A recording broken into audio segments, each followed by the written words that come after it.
Voulez-vous que je vous informe lequel d'entre vous est le meilleur et lequel d'entre vous est le pire?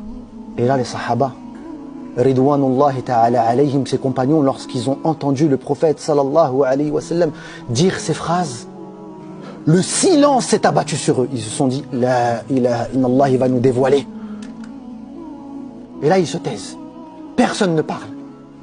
Et le prophète sallallahu alayhi wa sallam reformule et répète, voulez-vous que je vous informe des pires d'entre vous et des meilleurs d'entre vous?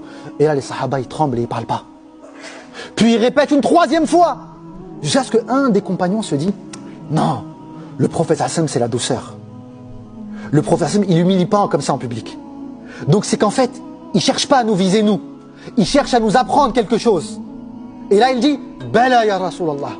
Oui, certainement, ô prophète d'Allah, dis-nous, qui est le meilleur d'entre nous et qui est le pire d'entre nous?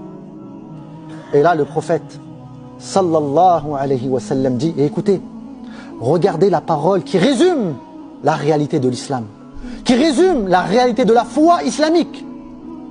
Il dit, sallallahu alayhi wa sallam, khayrukum man yurja khayruhu wa yu'man sharruhu. Le meilleur d'entre vous est celui dont nous sommes dans l'attente de son bien et nous sommes dans la préservation de son mal. On sait que quand je rencontre Foulane, quand je rencontre un tel, alhamdoulillahi rabbil alamin, si je le rencontre, c'est qu'il va me faire un sourire, il va me donner un conseil, il va me donner de l'argent, il va m'aider dans quelque chose. Quand je le rencontre, c'est bénédiction sur bénédiction. Allahu Akbar.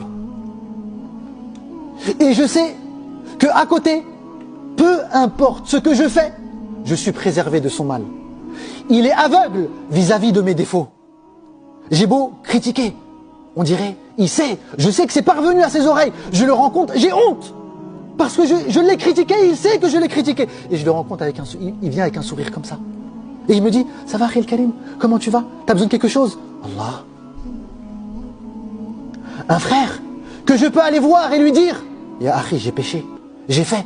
Je sais que le voile, son voile de la protection va me couvrir.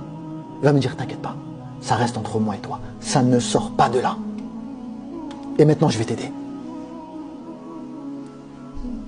Et ensuite le prophète sallallahu alayhi wa sallam nous dit, wa sharrukum, et le pire d'entre vous, man la yurja khayruhu wa la yu'man sharruhu. Et le pire d'entre vous est celui dont tu n'espères aucun bien et tu sais que tu n'es pas préservé de son mal. Tu le vois de loin, tu te dis, ya Allah, préserve-moi. Qu'est-ce qu'il va encore me dire?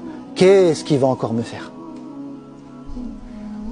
Il y a des femmes, elles sont chez elles, lorsque le mari leur envoie un message, leur dit j'arrive dans 5 minutes, elles se disent la ilaha illallah. Le contrôleur de travaux, il va rentrer à la maison. Il n'a pas encore enlevé ses chaussures, qui va observer tout dans la maison. Ce qui est fait, ce qui n'est pas fait, pourquoi, comment. Mais comment voulez-vous vivre avec ça? Depuis quand ça, c'est le comportement des musulmans? Des frères, quand tu les invites au bien, ils sont lents. Dès qu'ils sentent l'odeur de la discorde, l'odeur de la dispute. Ah, t'as vu l'autre frère, il a dit... D'un coup, ils sont motivés. D'un coup, ils sont des sauveurs. D'un coup, ils veulent rentrer dans la discussion. Mais quand il s'agit de faire du bien, c'est toujours le dernier. Le prophète sallallahu alayhi wa sallam résume l'islam de manière simple, mais avec des vérités qui sont profondes, bouleversantes.